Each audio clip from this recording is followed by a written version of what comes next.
Кеше Бадам елді мекенінен 4-ші жүктілік 37 жастағы жүкті келіншек келген кезде қан қысымы жоғары болып тұрған және зәр анализінде сәл өзгерістер болғандықтан бақылауға алып қалғанбыз. Енді жүктілік барысында бұндай белгілер болса, біз міндетті түрде бақылауға алып қаламыз. Егер ай күніне жетіп тұрса, уже босандыруға дайындаймыз. Сонымен бүгін уже бақылау барысында қан қысым тағы жоғарылағандықтан система қосылып, босандыру әдісін бастап, Құда қаласа міне аман-есен босанып алды. Өздігінен 4-шісі бөпесі қасында. Саламатсыздар ма?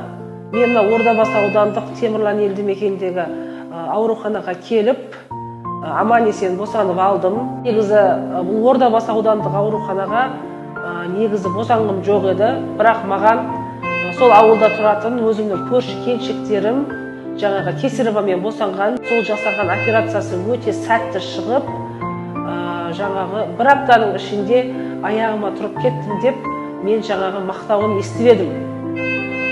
Содан мен жаңағы жан жақтан сұрастырып, Айнұр Сапаровнаға өз еркіммен келіп босандым. Мені 2 сағатқа жетпей жаңағы босандырып алды Айнұр Сапаровна. Қасында акушер Айгерім деген қыз бар екен. Оған да Алланың нұры жаусын. Айнұр Сапаровна, жұмысыңыз алға баса берсін, жоғары биіктен көріне беріңіз.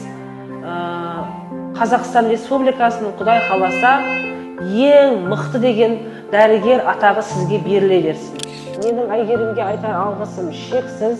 Айгерімге Алланың нұры жаусын, жұмысы алға баса берсін. Алла нәсіп қылса, жұмысына творчестволық табыс тілеймін.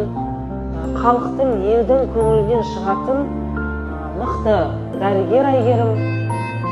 Айгерімдей дәрігерлеріміз көп болсын. Айгерімге сенім білдіріп келіп, аналар босанып алсаңыздар болады.